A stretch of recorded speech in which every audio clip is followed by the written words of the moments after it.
નમસ્કાર મિત્રો. 30-40 વર્ષની ઉંમર થાય એટલે આપણને પ્રશ્ન થાય કે શું મારે કેલ્શિયમ સપ્લિમેન્ટ્સ લેવા જોઈએ તો કેટલા પ્રમાણમાં, ક્યાં સુધી લેવા જોઈએ, કયા લેવા જોઈએ, ખાસ કરીને સ્ત્રીઓને આ ક્વેશ્ચન્સ થતા હોય છે.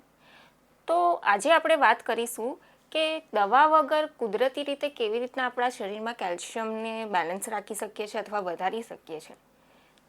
હું છું ડૉક્ટર રુજા શાહ, સર્વોપથી યોગાલય, માંજલપુર, વડોદરા. પહેલાં આપણે જાણીએ કે કેલ્શિયમનું આપણા શરીરમાં શું રોલ છે, એનું શું કાર્ય છે. આપણે બધા જ જાણીએ છીએ કે હાડકાં અને દાંત માટે કેલ્શિયમ જરૂરી છે, હાડકાની મજબૂતી માટે જરૂરી છે. જો એ ઓછું થઈ જાય તો ઓસ્ટિયોપોરોસિસ, ઓસ્ટિયોપેનિયા જેવી બીમારીઓ થઈ શકે છે. જો કેલ્શિયમ બેલેન્સ રહેશે તો દાંત મજબૂત રહેશે અને લાંબા સમય સુધી પડે નહીં, ના કોઈ દાંતની બીમારીઓ આવશે. પરંતુ કેલ્શિયમનો રોલ અહીં સુધી સીમિત નથી. એનો હેરમાં, સ્કિનમાં, મસલ્સમાં ઘણા બધા રોલ છે. જો એ ઓછું થાય તો હેરફોલ થવા, જલ્દી હેર તૂટી જવા, સ્કિન ડ્રાય થવી, સ્કિનના ઇશ્યુઝ થવા, સ્કિનના કોઈ બી ડિસીઝીસ થવા, આ બધા જ કેલ્શિયમ ડેફિશિયન્સીથી હોઈ શકે છે. મસલ્સની જે કોઈ પણ એક્ટિવિટી છે, કોન્ટ્રાક્શન, રિલેક્સેશન, આ બધી એક્ટિવિટીમાં પણ કેલ્શિયમનો રોલ છે. એટલું જ નહીં, પણ આપણા હૃદયની, હાર્ટની જે પણ કંઈ એક્ટિવિટી છે એમાં કેલ્શિયમનો ખૂબ મહત્વનો રોલ છે. હવે જો આ કેલ્શિયમ આપણા શરીરમાં ઓછું હશે તો શું લક્ષણો જોવા મળશે એના પર થોડી નજર નાખીએ. હાથ પગ દુખવા, સાંધાના દુખાવા થવા, કમર દુખવી, આ બધા દુખાવા, નાની ઉંમર હોવા છતાં ઘૂંટણમાં દુખાવો થવો, આ બધું કેલ્શિયમ ડેફિશિયન્સીથી હોઈ શકે છે. રાત્રે અચાનક મસલ્સમાં ક્રેમ્પ્સ આવવા, ચાલતા ચાલતા પગ ખેંચાવા, પછી હાથ પગમાં ઝંઝણાટી થવી, સોય ભોગતું હોય એવો દુખાવો થવો, આ બધું કેલ્શિયમ ડેફિશિયન્સીથી હોઈ શકે છે. હેર ડ્રાય રહેવા, નખ જલ્દી તૂટી જવા, હેર જલ્દી તૂટી જવા, થીન થઈ જવા, આ બધા લક્ષણો કેલ્શિયમ ડેફિશિયન્સીના હોઈ શકે છે. તમે પૂરતી ઊંઘ લો છો છતાં દિવસે સુસ્તી લાગે છે, આળસ લાગે છે, સાંજ થતાં તો જાણે એટલો બધો થાક લાગી જાય, શું શારીરિક શ્રમ કરીને આવ્યા હોય કે બેઠા છે તો બેઠા જ રહીએ, ઊભું જ નથી થવું, આ બધા કેલ્શિયમ ડેફિશિયન્સીના લક્ષણ હોઈ શકે છે. જરાક કંઈક વાગે એટલે હાડકું તૂટી જવું, બ્રિટલ બોન્સ જેને કહીએ, એટલે કે તમારા હાડકામાં કેલ્શિયમ ઓછું થઈ ગયું છે. જો આ ડેફિશિયન્સી વધારે પડતી થઈ જાય તો કન્ફ્યુઝ સ્ટેટ ઓફ માઇન્ડ રહેવું, નાની નાની વાત ભૂલી જવી, આમાંથી કોઈ પણ લક્ષણો તમને જો જોવા મળતા હોય તો તમારે સમજી લેવું કે તમારામાં કેલ્શિયમની ડેફિશિયન્સી હોઈ શકે છે. તો મિત્રો, હવે આપણે વાત કરીએ કે આપણે ઘરમાં કે રોજના ડાયટમાં એવું શું ખાઈ શકીએ છીએ ઘરેલું ઉપચાર જેવું કે જેનાથી આપણા શરીરમાં કેલ્શિયમ બેલેન્સ રહે, એના પર થોડી નજર નાખીએ. થોડુંક વિચાર કરો કે આપણા જે વડીલો હતા એમને ક્યારે આવા કેલ્શિયમ સપ્લિમેન્ટ્સ લેવા પડ્યા હતા? શું એવું કંઈક તે વખતે આપણને ખબર હતી કે આવું કંઈ કેલ્શિયમ સપ્લિમેન્ટ્સ છે?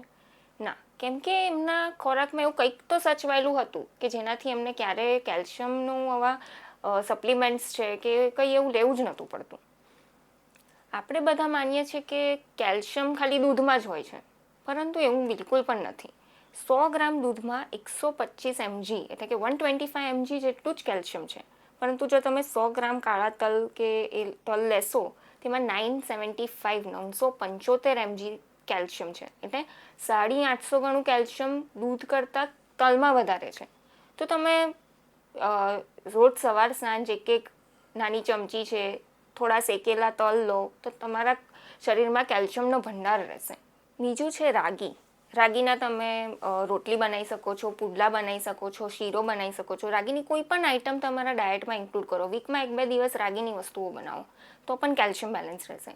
મોરિંગા એટલે કે સરગવાના પાનનો રસ છે કાં તો સરગવાના પાનનો પાવડર છે, એ સવાર સાંજ લો તો પણ કેલ્શિયમ બેલેન્સ રહેશે. અંજીર અથવા ખજૂર છે એના 2-3 નંગ પલાળીને સવારે લેવાનું રાખો, એ પણ તમારા કેલ્શિયમને પૂર્તિ કરશે શરીરમાં. ખાવાનો જે ચૂનો છે, લાઇમસ્ટોન, એને તમે જમ્યા પછી પાન, આપણે આયુર્વેદમાં પાન ખાવાનું કીધું છે, તો પાન પર તમે ચૂનો લગાવી શકો છો. એમાં વલિયારી છે, ગુલકંદ છે, આ નાખીને સવાર સાંજ પાન ખાવાનું રાખો.